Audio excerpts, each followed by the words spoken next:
آج کے زمانے میں ہر دوسرا انسان پریشان ہے۔ کوئی کہتا ہے میری زندگی میں رکاوٹیں اسی لیے آ رہی ہے کیونکہ میرے ماں باپ نے غلطیاں کی ہوگی۔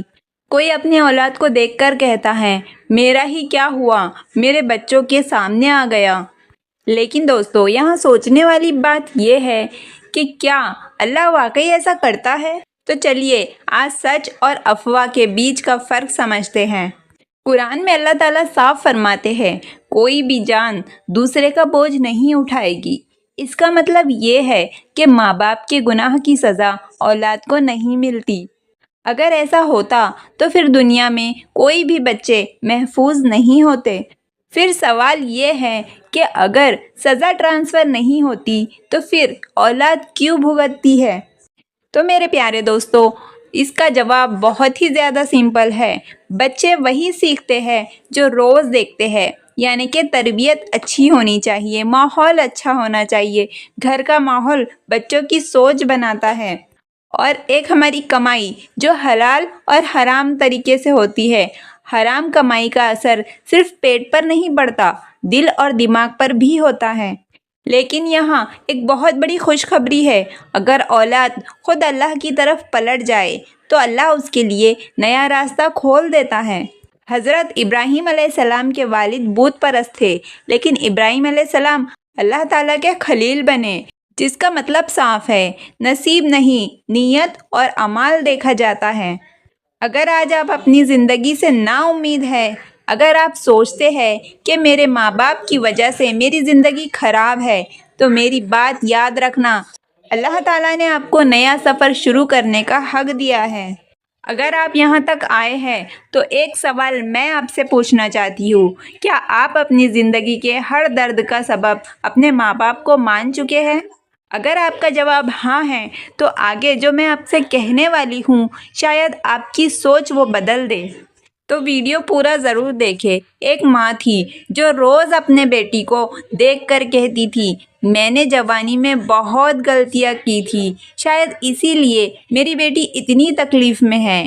بیٹی چپ رہتی، لیکن اس کے دل میں ایک سوال چلتا رہتا، کیا میں بنا غلطی کے ہی سزا بھگت رہی ہوں؟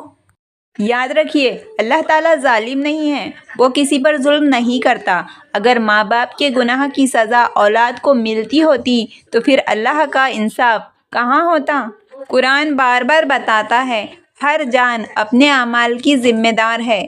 اس کا مطلب یہ ہے کہ ماں باپ کے اعمال کا کوئی اثر نہیں ہوتا۔ اثر ہوتا ہے لیکن سزا نہیں ہوتی، اور اثر کا مطلب ہوتا ہے ماحول، عادت اور سوچ۔ سزا کا مطلب ہوتا ہے اللہ کی طرف سے پکڑ۔ اللہ سزا تب دیتا ہے جب انسان خود ہی غلط راستے چن لیتا ہے۔ بہت سی اولاد ایسی ہوتی ہے جو دل میں درد لے کر جیتی ہے، وہ کسی سے کہہ نہیں پاتی، بس چپ چاپ سہ لیتی ہے، اور جب زندگی میں چیزیں ٹھیک نہیں ہوتی تو خود کو ہی دوش دینے لگتی ہے۔ لیکن اللہ ایسی اولاد کو کبھی اکیلا نہیں چھوڑتا۔ اگر آپ اپنی زندگی بدلنے کا ایک بھی قدم اٹھاتے ہو نا، تو اللہ آپ کے لیے ایسے راستے کھولتا ہے جہاں آپ نے کبھی سوچا بھی نہیں ہوتا۔ ایک بات یاد رکھنا، ماں باپ کے گناہ آپ کی تقدیر نہیں ہوتے، آپ کے اپنے فیصلے ہوتے ہیں۔ آنکھیں بند کیجئے اور دل سے ایک بات کہیے گا، یا اللہ مجھے میرے ماں باپ کے گناہ سے نہیں، میری نیت اور میرے اعمال سے پہچانا جائے۔ لوگ جو کہتے ہیں نا کہ تمہارا کیا ہوا تمہاری اولاد بھگتے گی، یہ بات لوگ کہتے ہیں، اللہ تعالیٰ نہیں کہتا۔ اللہ تعالیٰ تو غفور الرحیم ہے۔ اللہ کے یہاں توبہ بھی ہے، معافی بھی ہے، اور نئی شروعات بھی ہے۔ اگر آج آپ اپنی اولاد کے لیے کچھ بہتر چاہتے ہو تو سب سے پہلے اپنے آج کو سدھارو، کیونکہ اللہ تعالیٰ نسلوں کو سزا نہیں دیتا، نسلوں کو موقع دیتا ہے۔